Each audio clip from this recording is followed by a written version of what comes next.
Ba-da-da-ba.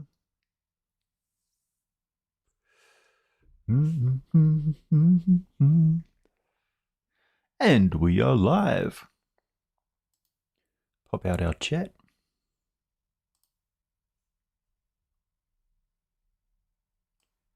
Getting back in the saddle of live streaming. Still terrible at notifying people though. I try and stay in front of my microphone so you don't suddenly lose me. All right, 2026. Let's go. Time to get a few things off my chest. Positive things. I think it's around about 2 o'clock in the afternoon over in the States. Probably snowing and cold. It is around 9 a.m. here in New Zealand, so early morning. Haven't slept yet, so excuse the bags under the eyes. But I've been up all night sort of thinking. Hey, there we go. Hey, Real Gamer's Daughter. How's it going? 3:30 East Coast. It's a good time. Good time to chat.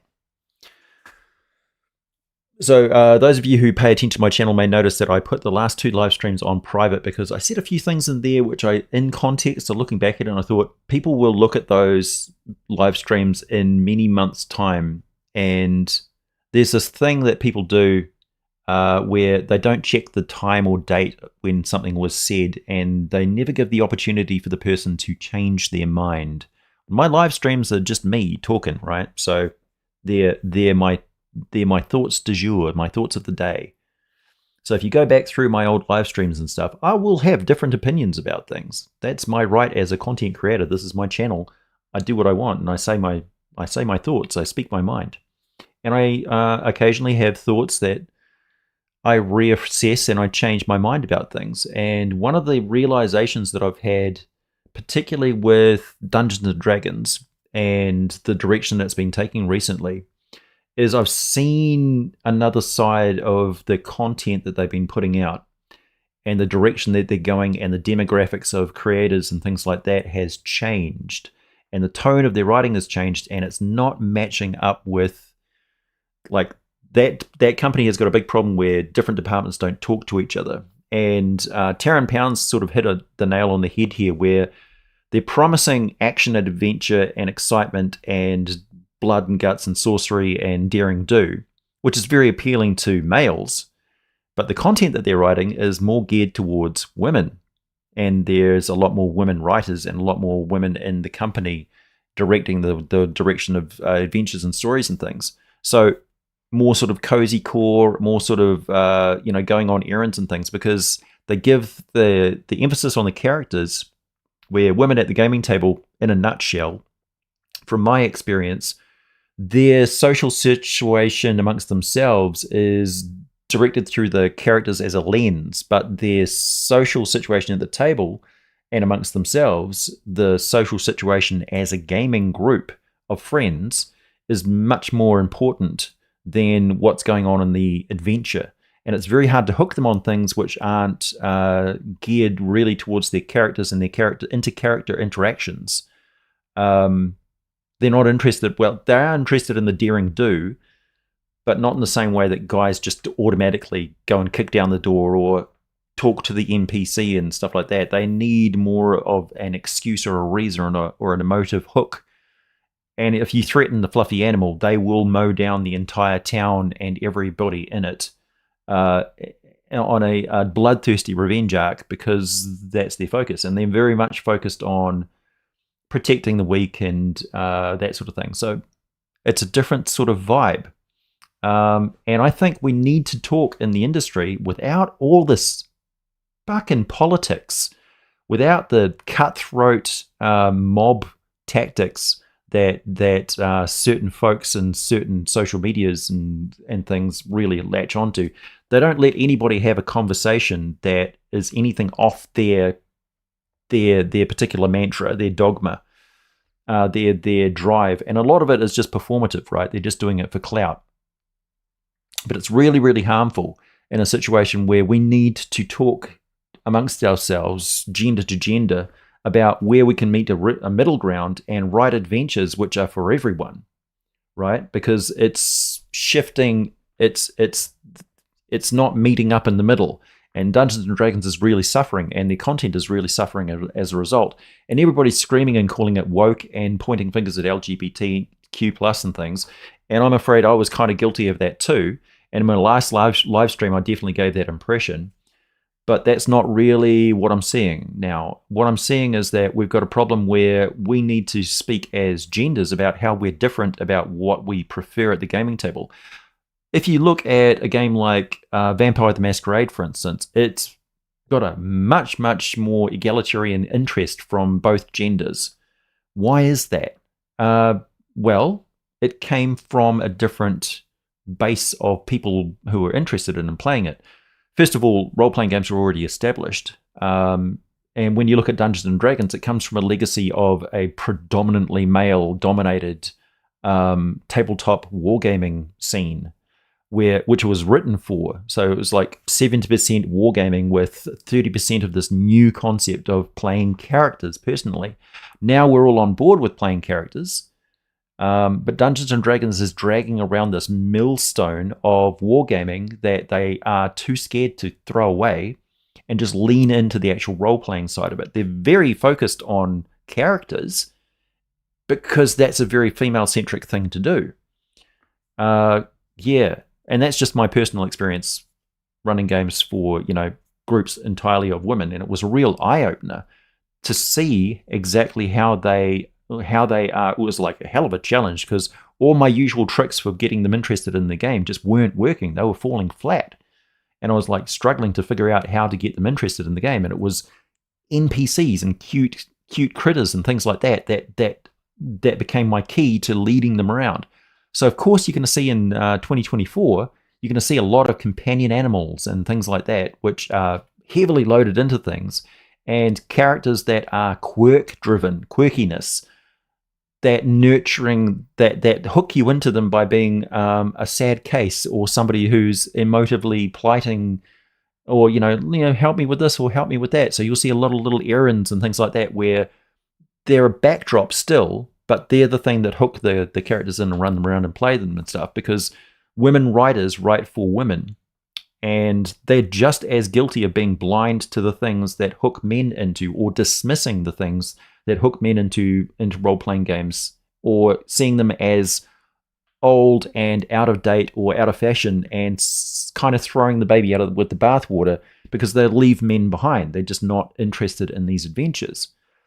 So there's a big problem, because we want everybody to be playing these adventures. It's perfectly possible to run a game which is appealing to both at the same time. And we need to start talking about that. I don't know if I'm the person to do it, because I'm a YouTuber and there's a massive target painted on my back every single time I so much as mention any of the words that I just talked about. So I'm going to get flack in the comments. I'm going to have people leave my channel, unsubscribe for just talking about that sort of thing, or having the temerity of saying that, women writers are the problem. That's not what I'm saying at all. I'm saying that this is great. We're now in a situation where we have both genders in the hobby. Let's talk about it and talk about how to actually write adventures for everybody, because we need to. All right. Hey, everybody. Happy New Year. Happy New Year. Good day to you. Hey, Mr. Welch. Hey, Shakescan. Hey, F. Hoover. Hey, Gigatwin. Hey, Xenothermia. Hey, Moondog Martian. Hey, Means.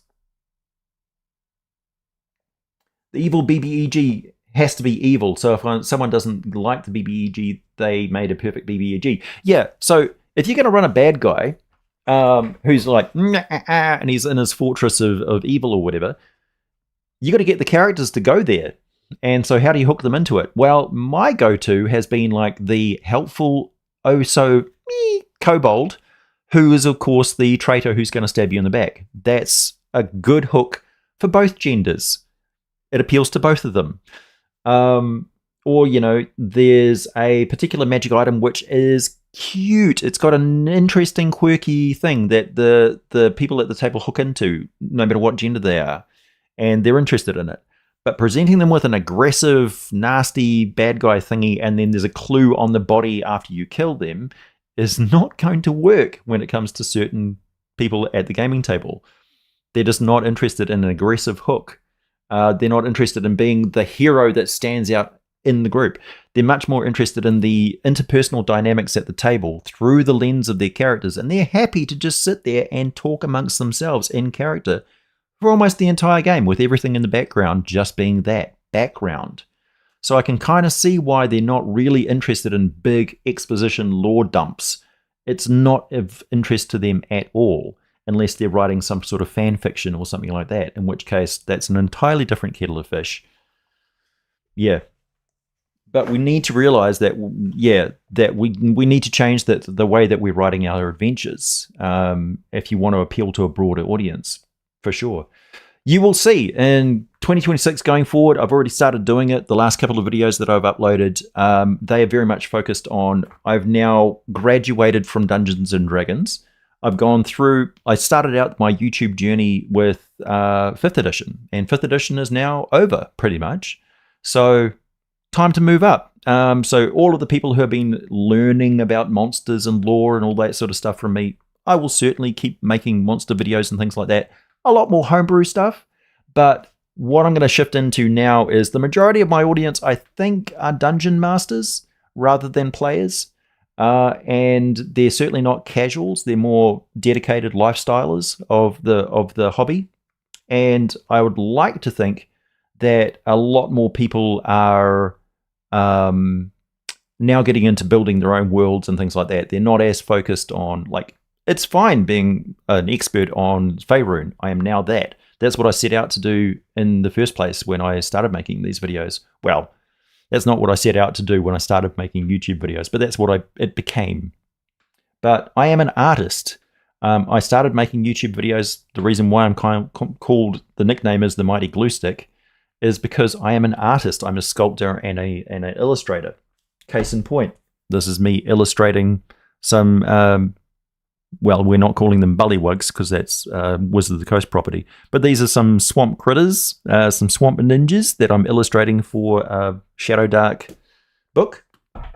I am rewriting sections of Super Atomic, the artwork. Unfortunately, the person that was working on the book with me, in case you haven't heard, put the map in there for the city of Australis was just a map of Gotham City, which I'd never seen before, which he just drew over the top of, causing copyright problems with Drive-Thru RPG, so it has been taken down from sale, so you can no longer order the print copy of the book.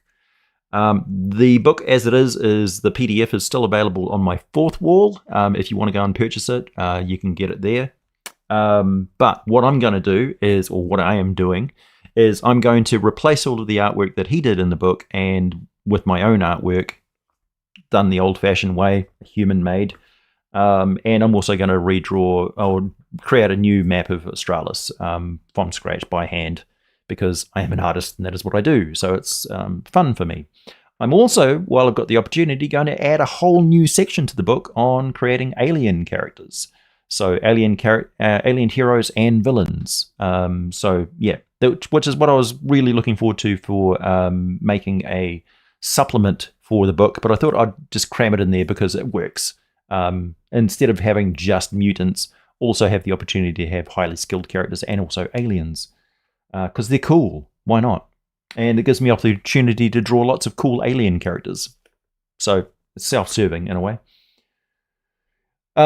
Yeah, so going ahead, 2026, a lot of my video content is going to be DMing advice for world building, deep sort of theory stuff, deep examinations of lore. The two examples I gave of world building in my last video, if you haven't watched it, go watch that one. It's damn good, if I do say so myself. That is the sort of content that I'm going to be concentrating on, certainly for the rest of this month and going forward.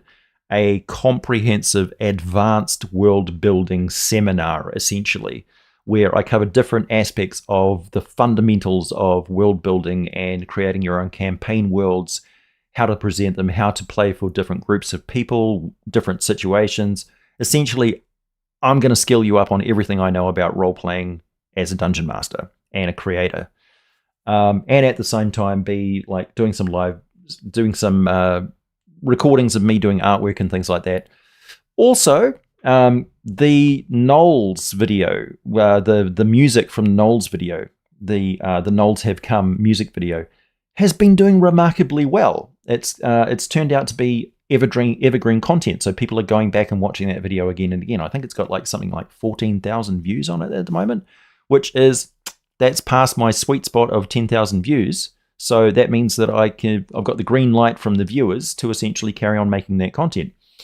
However, that is not what my focus of my channel is about. So I'm not going to be uploading one song after another. But what I am working on is a full album, which I'm going to be uploading as a video for however long it is. I think each song's about 6 to 8 minutes or so long.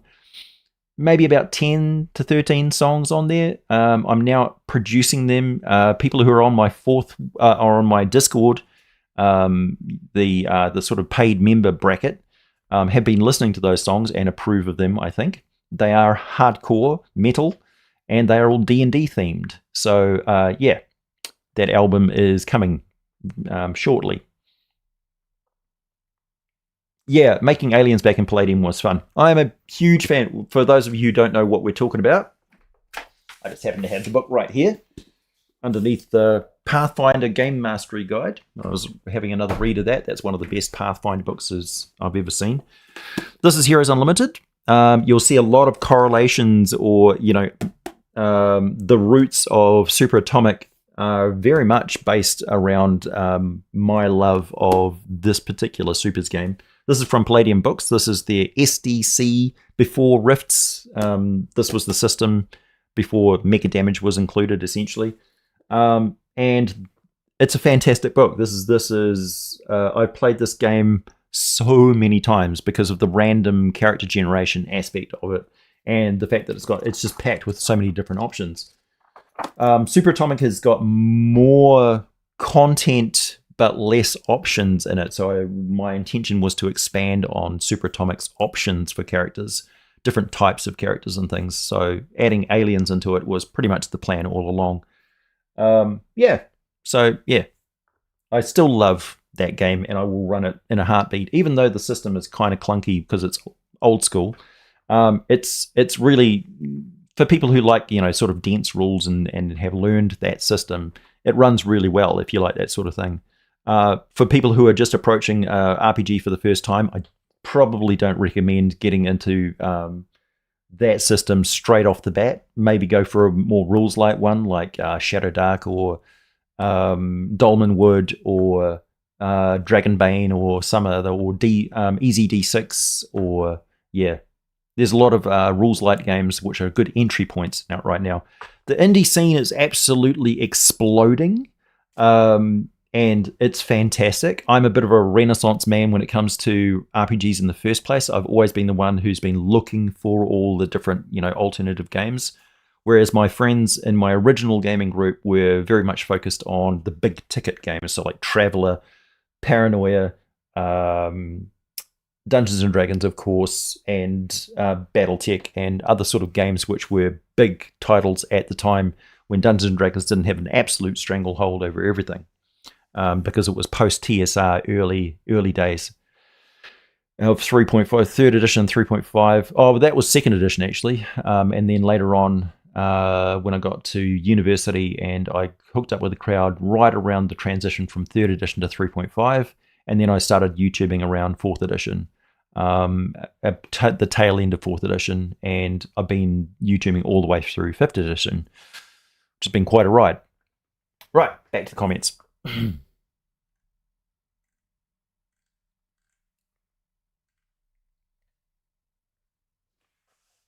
You didn't hear at the start. Yep, you're right at the start. Only gathering quests I hear about, and it would be raiding Vecna's kitchen. Seriously, he's got to have some good ingredients in that kitchen, right? Adamantium cutlery, perhaps. Perhaps. What are we talking about? All sorts today. Glad to catch a live stream. Yep, glad to have you here, Deep Sea. Hey, Reli's cool. Do you have a feminine tastes or getting attached to character? Oh yeah, feminine tastes.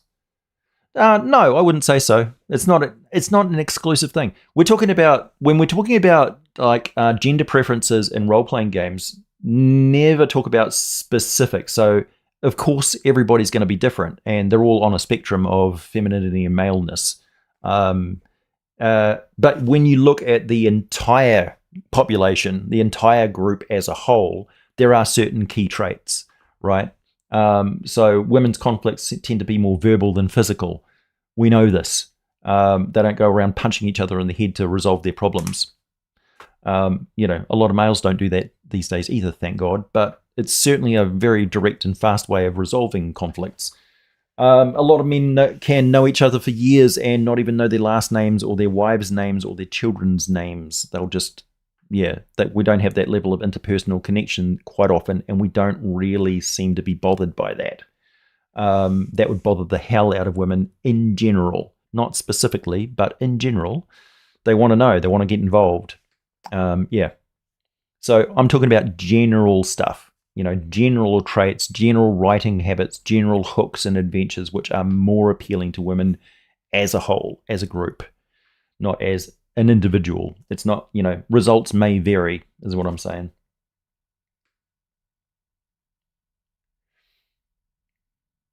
Yeah, exclusionary tactics in any direction are just not the way to go. Yeah, exactly. I think it's just largely ignorance, right? So they're not talking to each other and they don't realize what they're writing is just not hitting the mark. And they're probably very frustrated that their adventures, which they're pouring their hearts and soul into, are just not gelling or not resonating with the audience. And they don't know why. It's because they literally can't see the value of what they're throwing out because it's not their focus, right? If it doesn't appeal to them, why would they put it in their stories? The same problem that men have had writing for women this entire time.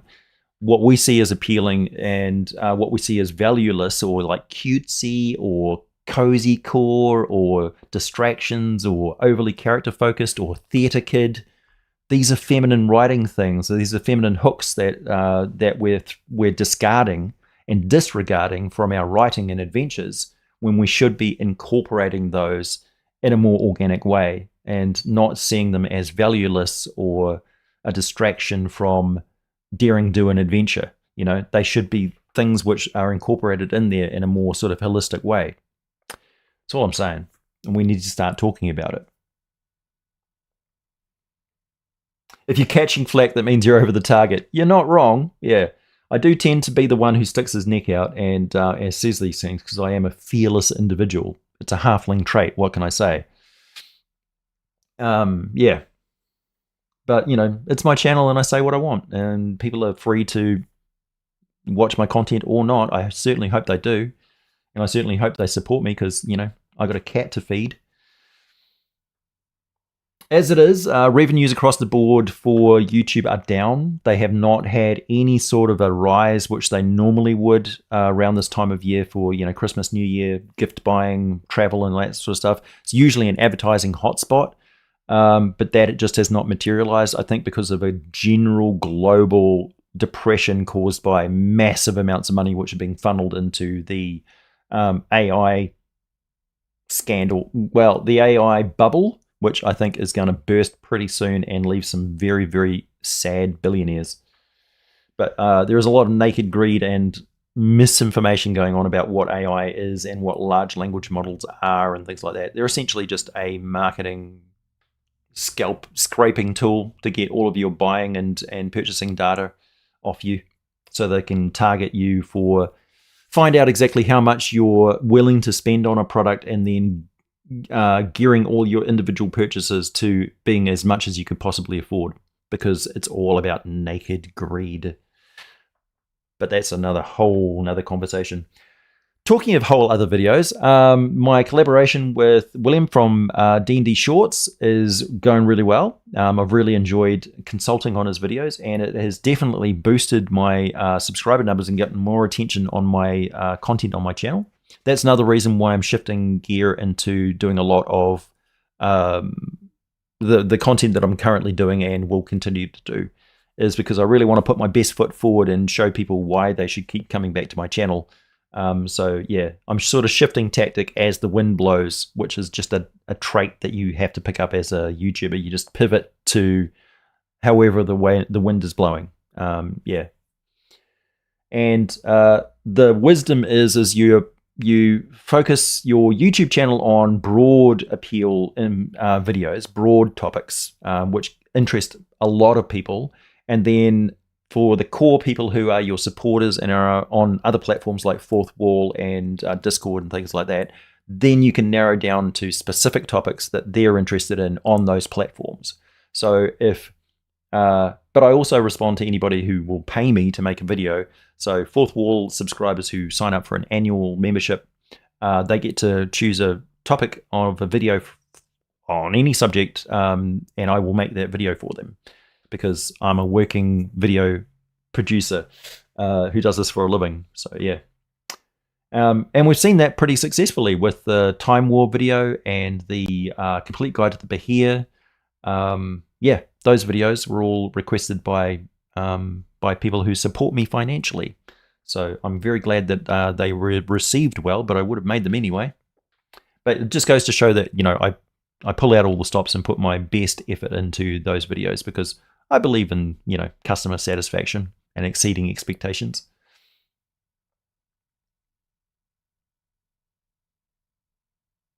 Yeah, if you could take anything away, Red Shadow Bladed, it did.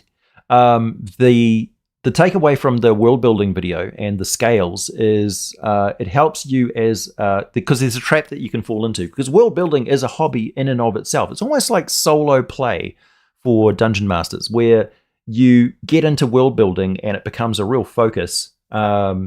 Particularly if you're on an autistic spectrum or an ADHD spectrum and you get hyper-focused on it, you can really pour a lot of time and effort, and it's very entertaining, coming up with all of the bells and whistles, all of the details, all of the cosmology, all the gods, the entire pantheon, all of the languages and things like that. How much of that, though, is actually useful at the table? How much exposition can your players handle before they are literally out of mental currency and shut down? They call it spoons, right? It's like you've only got so much attention span, and it's like a currency that you spend at the table. And whenever you're doing an exposition or asking them to take on information, you're spending their attention currency. So you want to make sure that you reserve that currency for the stuff that actually matters. Plot points, getting them interested in key aspects of characters, clues, tension, that sort of thing, right? You want it focused, laser focused when it needs to be on the adventure. So if they're approaching the trap location, or they're in a situation where their attention span and their attention on their character's actions weigh really heavily on the fight that's about to happen.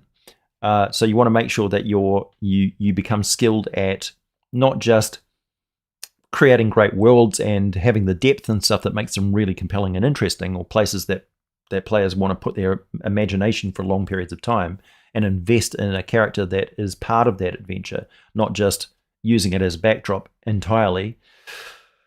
And that requires a mastery of spending that currency of grabbing their attention, how much information to give them, when to give them information, gauging their level of interest at any particular time at the table, monitoring their activity, their conversation, knowing when to take a break, those sort of things. So that's the sort of stuff that I'm going to be talking about in future videos, is really how to run games, how to be a dungeon master, how to be a game master, how to be a host. Yeah. So I'm glad that it's certainly helping people, and that it's got an appeal. It doesn't have a very good click-through rate at the moment. Maybe it's just my thumbnails and stuff. I sort of put a clickbaity title on there to hopefully drive more engagement towards it. But we'll see. I believe that good content gets the attention that it deserves eventually, and that is evergreen content that's going to be useful for people for a very long time. So yeah, because it's just generally good advice for any sort of role-playing where you're world building. It's not just exclusively to Dungeons and Dragons, although I do talk about character classes and magic systems and psionics and all that sort of stuff, which is all fantasy tropes. But it's just as applicable to a sci-fi setting, or yeah. So I'll also talk about cities and running intrigues, how to run towns and things like that, how to describe NPCs, how to characterize and play NPCs depending on your skill set or what you're good at or not good at, how to convey a good character when you can't speak in character voices. Yeah, because certainly dressing up in costumes and speaking in character voices is not the normal thing for people. Like, it's not what everybody does at the gaming table, that's for sure. It's certainly overrepresented in social media because, cosplayers got to cosplay. No slight at you, Jenny D, if you're watching this. I really love your work. I think you're fantastic. But yeah, cosplay's not for everybody.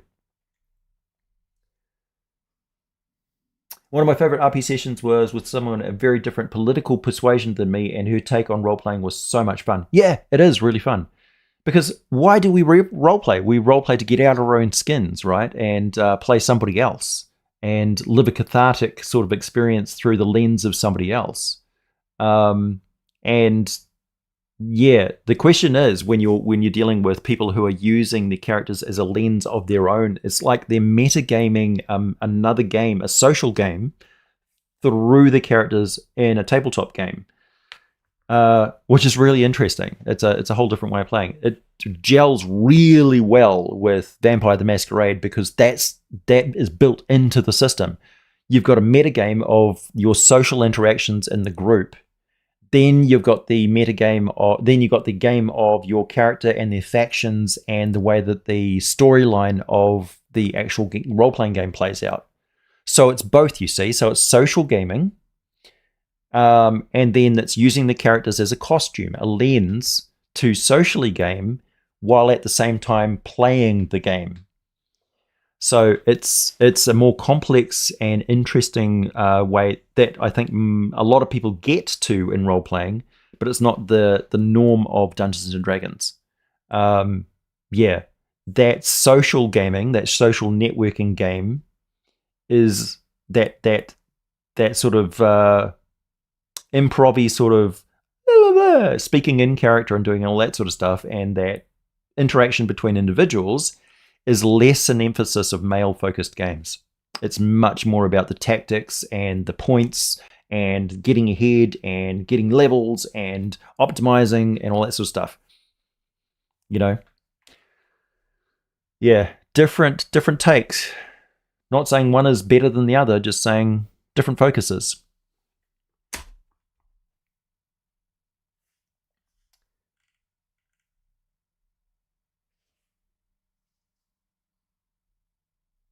Oh yeah, subscriber mode. Yeah, sorry.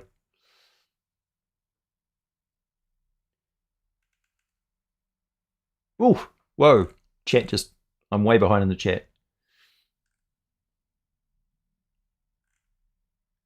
Any thoughts on the Kingdom of Many Arrows? Not really. I kind of left off with that from the Drist books. I'm not really up to play with the latest Drist books. I know that Obold has died, and there was some drama with his son, and they're treating it much more like a nation of many arrows, which is interesting, but not really my focus for orcs. I mean, that we got Thayan orcs for that sort of drama.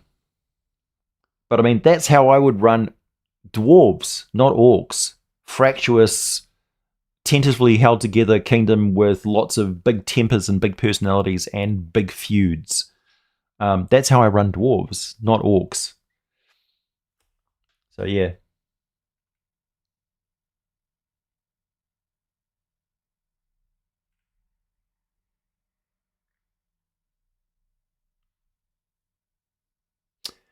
Yeah, I have deep thoughts on psionics, pardon the pun. Mainly because of this, and yeah, lots of other games where psionics were much more of a focus and much more complicated and had a much better system than in Dungeons and Dragons. Dungeons and Dragons has always had the problem of seeing psionics as a tack on to magic. Much the same thing with like ki. So for some reason, they always treat ki as separate from like magic and psionics and stuff like that. Martial arts energy, martial energy, essentially. But that's really what it is, in a way. Ki or chi. I use the striking Dimmak Death Touch.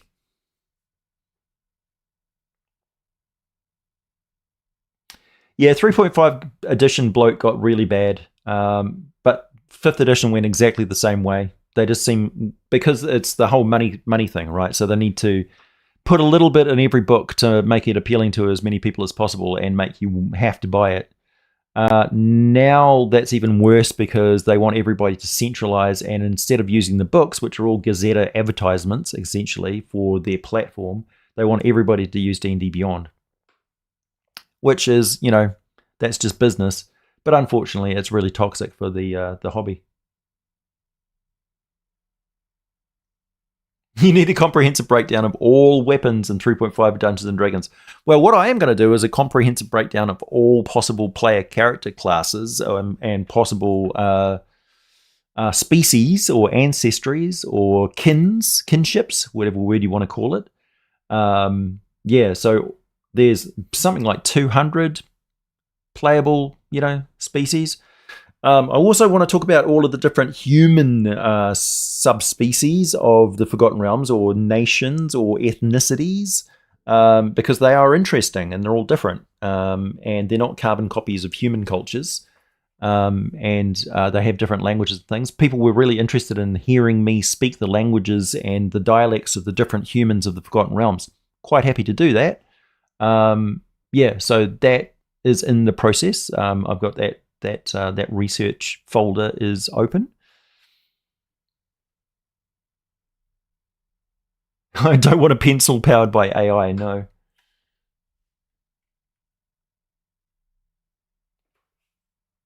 Thanks, Buchanan. I've had both the punch in the face and misrepresentation. I can't tell you I don't care for either. Yeah, I don't like getting punched in the face either. I'm good at it, but I don't like it.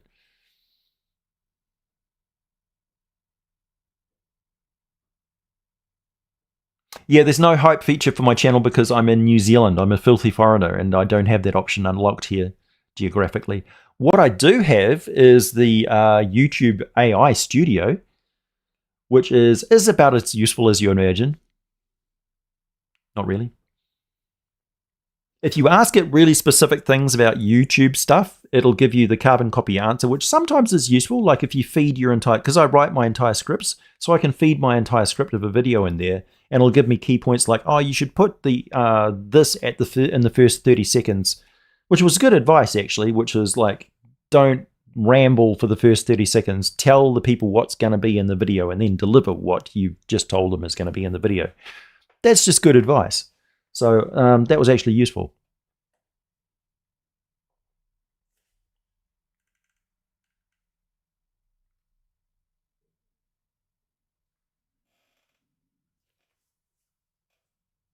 Remember, it's what my PC could do. PC would do means that they made the PC to get... Yeah, exactly. Yeah, I have a big problem with games like where they have this egalitarian view where everybody has to roll this on the DC tables and stuff like that. It's like, look, my character is built to do this, and this is the point in the game where my character does their thing. So let my character do their thing. Otherwise, why didn't I just make an optimized wizard blaster barbarian? Why have I got a rogue in the first place? It's like rogues are almost written out of the damn game. They're not just damage dealing machines. They are supposed to be skilled characters that just should be really good at stuff. And where's the representation of wizards and their high intelligence scores, or clerics and their massive wisdom scores and their perception of their environment? It's just not factored into the game. It's like they use this metric and then sort of forget about it. So of course people are like, well, why do you even need attributes? Why do you even need alignment? Well, yeah, big problem there. Alignment doesn't really gel up with people who are using their characters as a lens for their social game. They don't want to have a character which is completely at odds with how they're behaving at the table with their friends. There's a problem there. We need to fix that. Chi isn't just mental energy, it's also feng shui. It's actually written into the weave of Forgotten Realms. The weave is also feng shui. It's also landscape and natural energy flows. It's primal as well as arcane and divine. So it's all things.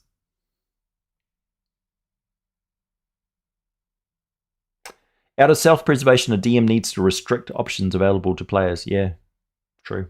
By the way, if you really want to get my attention, this is a monetized chat. You can do a super chat, and I will answer whatever questions and stuff that you have in there, just to let you know. It seems I have to remind people these days. I understand that finances are not good for anybody right now, so if you don't want to do a super chat, that's perfectly fine.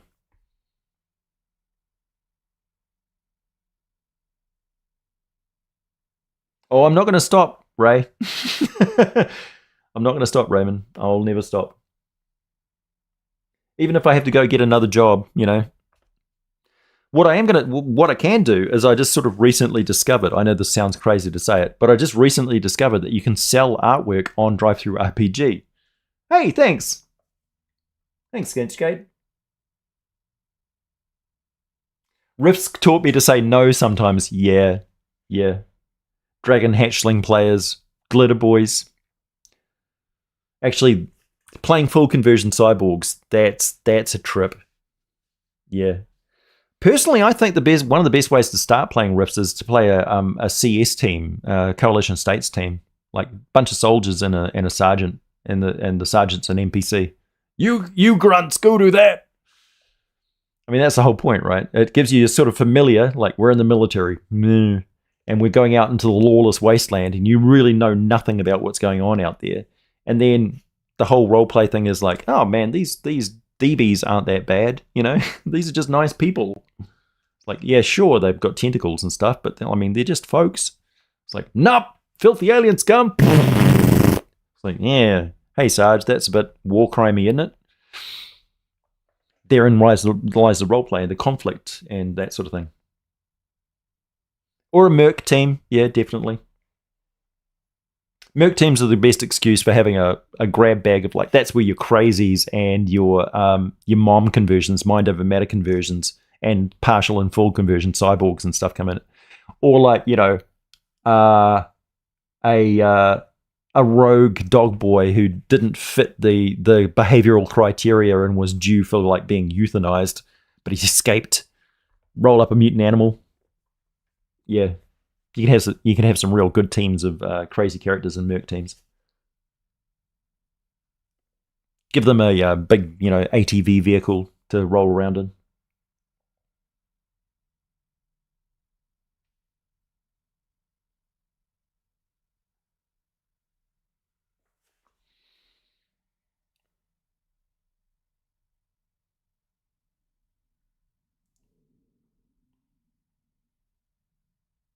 Oh, really? So chat's screwing up somewhat. Man, I've had some strange stuff going on with YouTube. Like, first of all, like my analytics data has been absolutely haywire. Like, it'll go 2 days and say that there's been no audience participation on my channel at all. I'm like, what? Because normally it averages about 35,000 people a day. Yeah, on average, I have about 9 to 10,000 views per day, just on average. So if you're looking at my current content and it's got like 1,000 views or 6,000 views or something like that, keep in mind I've got 800 videos that people are still watching.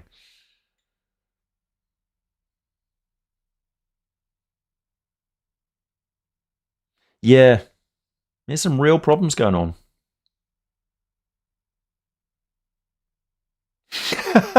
I chase cars and I catch them. Yeah. There's one thing that's missing in Rifts, and that's like cat girls. We've got dog boys, we need cat girls. We all know it. But play cats properly. Like, if you do not want to be playing with me as a tabaxi in your game, because I will play that tabaxi like a humanoid cat. You will hate him more than a kender. Tasmanian redcap. A knoll bites a redcap. Yeah. Hey, Overboard DM. Hey, Swordpunk. Oh, really? Well, you're going to love what's coming up, Swordpunk. I've got an entire album of songs that are that hard and harder coming up. We got the Barbarian song. We've got the Vecna song. We've got the song on the Wish. I actually made a song for the Wish video, but I didn't put it in there. Yeah. Your workouts will never be the same. That's the reason. One of the reasons why I make those metal songs, because I love doing it. Because I've always wanted to get into doing music and stuff, but I've never really had the opportunity. Unfortunately, my fingers don't form calluses, so playing guitar will always be very, very painful.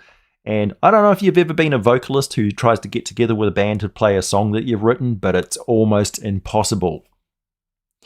So yeah, I have sung in like at parties and barbecues and stuff like that, and my family were of the persuasion where we sung in the car on going on trips and things. Yeah, but I've never been able to get into like music, and yeah, but I have a musical soul.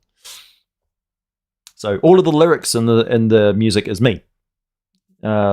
But the band side of it and the vocalist and stuff, that's all Suno AI. So yes, I use AI. So I'll put the video up as a YouTube video. It'll be the entire album. So people, if you do not like the AI music thing, you can just skip that one video. No harm, no foul. Don't need to come in there and have a moralistic debate. I'm not going to be like putting songs over every single like video coming forward. It'll just be all concentrated in one place, so you'll have the entire album that you can just click on that video, listen to the entire thing. No, I'm not putting it on Spotify. Spotify is a piece of shit as well. It's just a corporatist. It's just another corporate fucking thing. Yeah. I'm like really, really over corporate stuff, and I'm really, really over cancel culture and mob culture and the performative ethics grandstanding. God, I'm sick of it. Just like, gee, be genuine for God's sake. Just risk having your own opinion for once, Just please leave me alone. Let me just create in peace. Let me just make cool stuff. And for goodness sakes, when you're watching a video on YouTube, check the year that it was made. And don't assume that it's the person's current opinion or technical capability. People get better, people change their minds, people get more educated.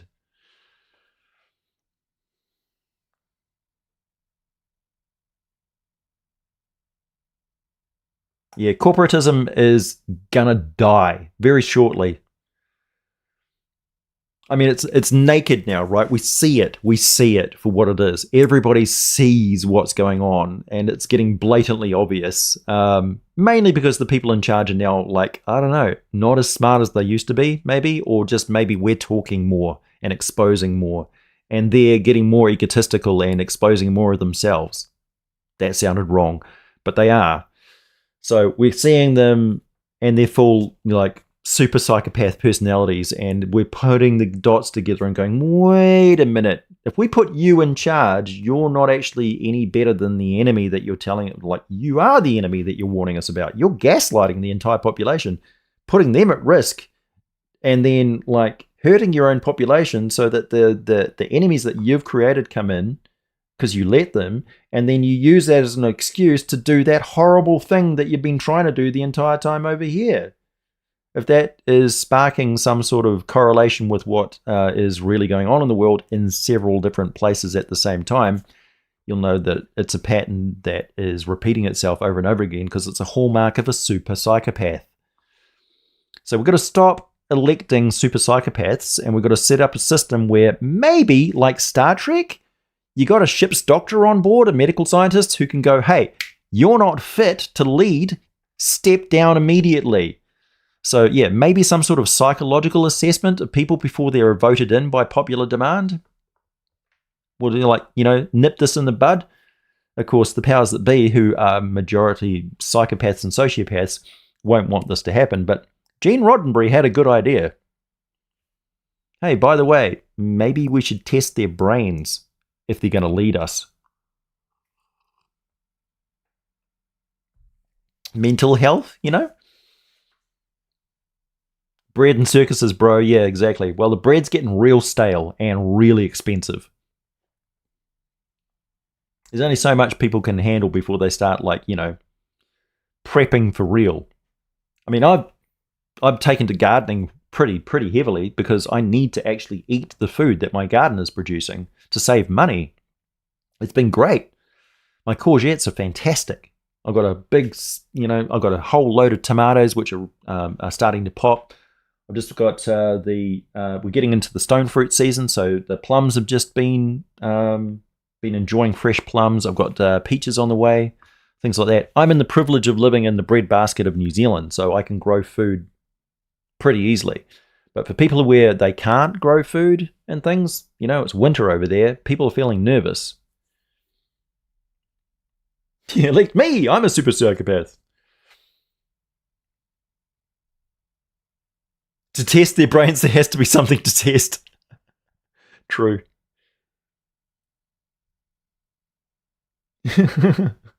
Yeah, is it possible to be a psychopath and good? Yeah, it is actually. It is. You just got to channel realize that everybody's brain is different. And yeah, in the case of super psychopaths, you really need to get the ethics hardwired into them really early and hardwire their brain to realize that ethics is actually smart. The best way ahead is be good. We grow ice and lots of it. Yeah. Oh, no, don't vote for me. Oh, you're voting for him. Yeah. Yeah. But yeah, politics. Pfft. It is. There's nothing wrong with putting politics into a role playing game because you can actually do something about it in role playing games. You can assassinate the leader if you want to. You can run for town mayor. You know, abscond with the treasury. No harm, no foul. It's just a game of imagination. But yeah, you'll notice that there's a lot more censorship in the hobby because I hate to say it, but one of the broad sort of aspects of a population faction group, let's say, that where confrontation is more verbal than physical, limiting what people say is much more of a focus. Censoriousness is on the rise. Yeah. Do I have to say it?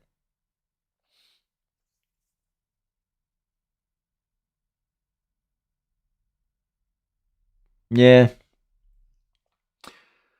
I mean, there must be an evolutionary purpose for psychopathy for sure because it is very prevalent in the population, much more prevalent than people think. And it's really just like an emotional spectrum of things, much like autism or ADHD and things like that. Different levels of attention and things. Well, ADHD is not really the same as the spectrum of autism, but autism is definitely functional in a lot of people, very functional. In many cases, it's like I haven't met a genius that doesn't have some sort of spectrum of autism or obsessive compulsive disorder or attention deficit disorder. So we call them disorders because they're not functional in the broader aspect of society, but they're very functional in the sciences, for instance. Like, hey, thanks, Jigatwin. Jigatwin? Gigatwin? I've been making my own setting for a campaign involving undead and all types of demons, all three types of demons, and a lot of your old ecology videos have helped greatly in this. So a big thank you for the quality content. Thank you. Yeah, so I'm really looking forward to bringing you different ways of like incorporating demons and devils and stuff and what they're like, getting down to the nitty gritty, the core of what they are, and applying it to all sorts of different game systems and game settings and campaign settings and world building so that you can, with that same sort of top-down approach, you can make tweaks to the fundamental cosmology of demons and elementals and stuff, and then apply that to a world, and then apply it to the character's point of view and the way that it plays out at the meta level of gaming. So, really looking forward to doing that.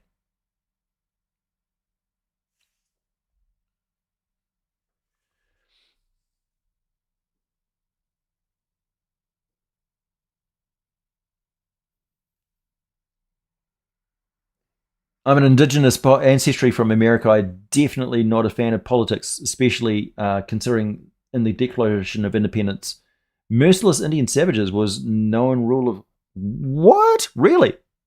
Really? I've never actually read the Declaration of Independence. Why would I?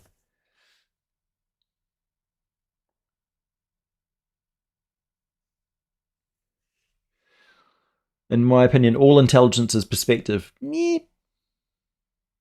Some people definitely have got big brains.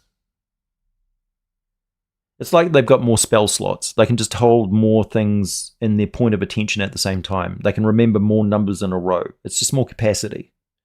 That can be built on for sure. Eat a lot of fish, drink some phenylalanine, eat some chew some extra chewing gum. There are certain chemicals, diets, and things like that which certainly promote brain function.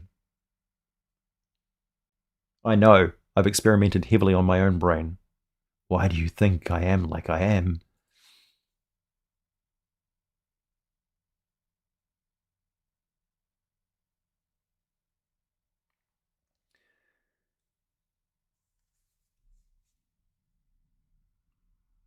Yeah, the declaration was not flattering to natives. No doubt. Yeah.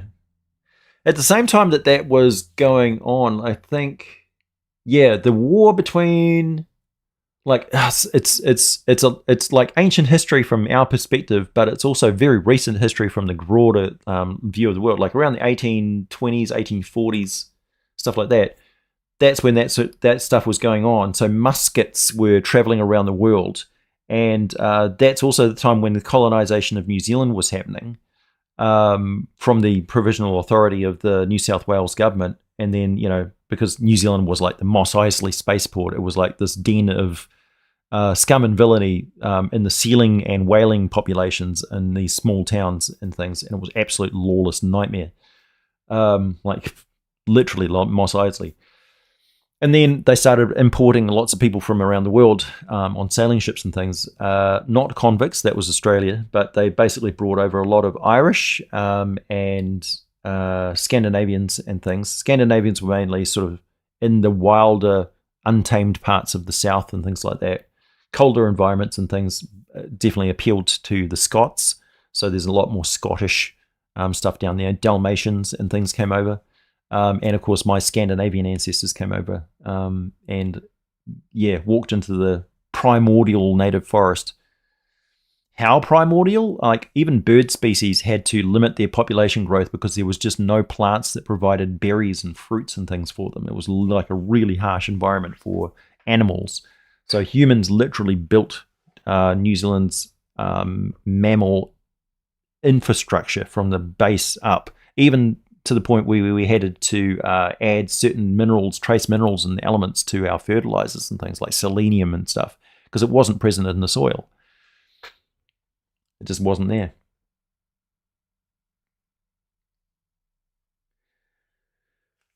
It's like we brought over sheep and cattle and things, and they just died because they were not getting the nutrients that they needed from the grass that they were eating, because it just wasn't present in the soil, because the animals had never lived there.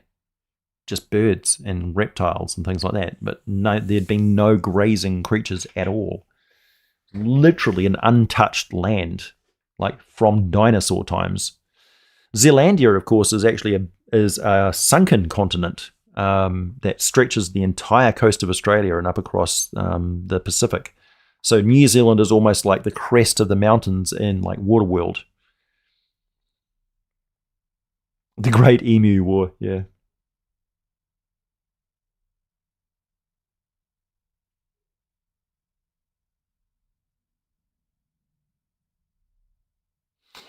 Yeah, I've never done an IQ test. I'd probably be terrible at it.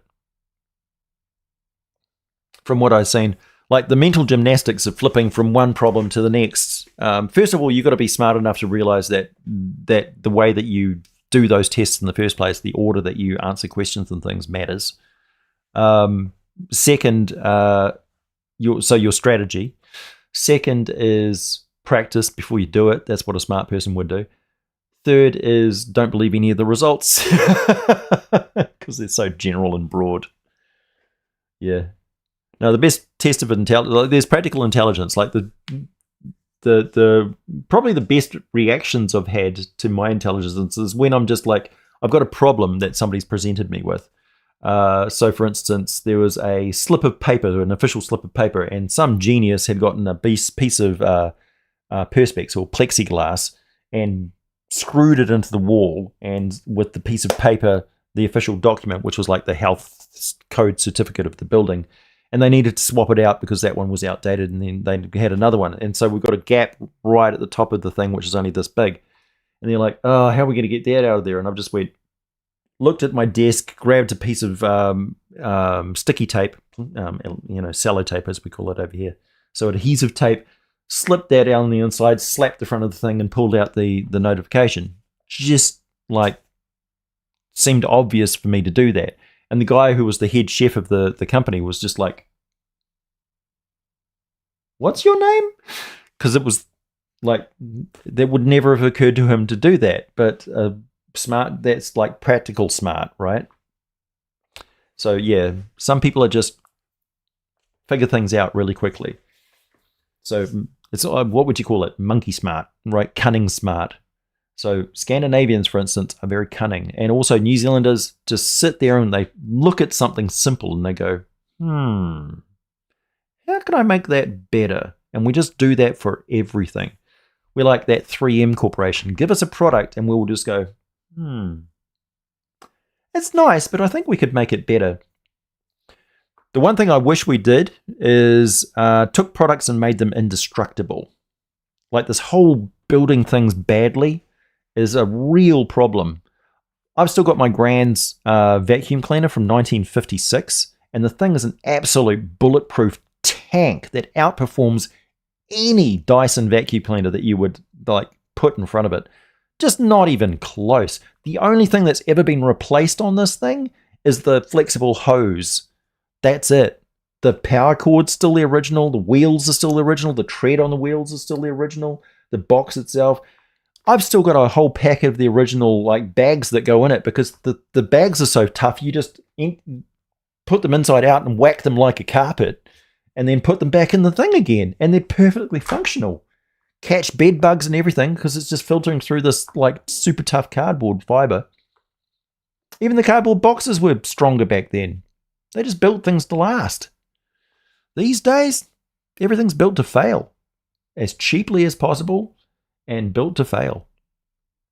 I mean, we just have an expectation that a computer isn't going to last, or a cell phone is going to be basically useless within 2 to 5 years. Why? Most of it's solid state design. It's just like bloated software and things like that. It's ridiculous. Why are we standing for this shit? Stop buying this crap. Buy stuff that lasts and tell everything else to go fuck off. Stop wasting our resources. Yeah. Are you trying to get me to do an orc voice because it's working? Planned obsolescence. Yeah, that should be head in the basket. Anybody who follows that philosophy, we're lining you up against the wall first, you bastards. For crimes against humanity. I know. Oh man, Windows, the latest Windows. Definitely the AI, what is it, Copilot? That's definitely the new staple, little staple icon. Hi, can I help you? Piss off, Stapley. Nobody's using Copilot. They hate it. Kids these days have started saying that's AI to mean that's bullshit. That warmed my heart to learn that. It's like, I have faith for the youngest generation.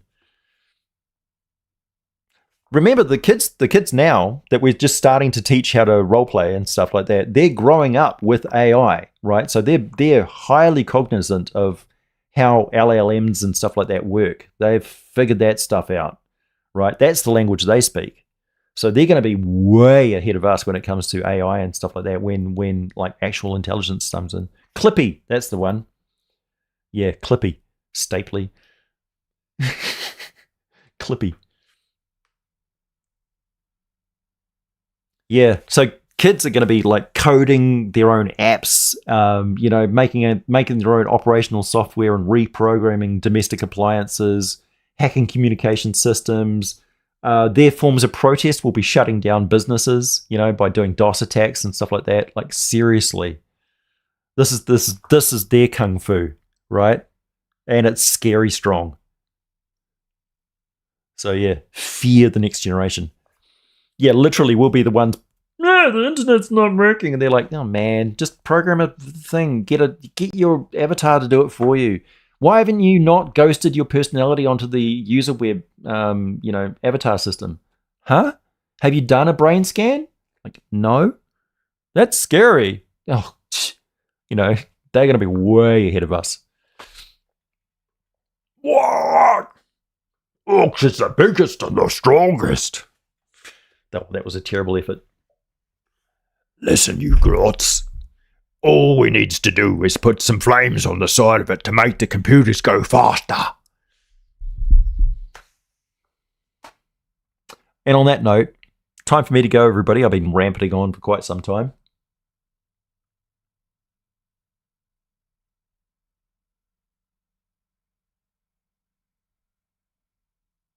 You still gotta, yeah, exactly. It's crumble time.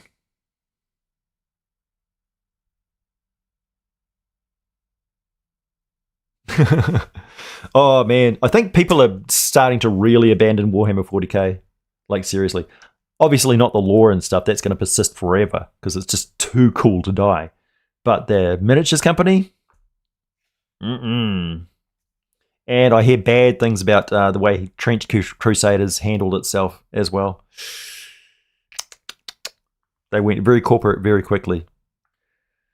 I'm ashamed to say they were from Finland. All right.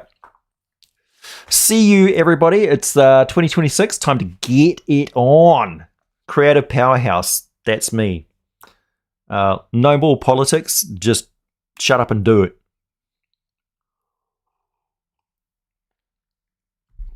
So I've got role-playing games, artwork, cool videos, and a masterclass on world building coming your way. So tune in, and I'll catch you later.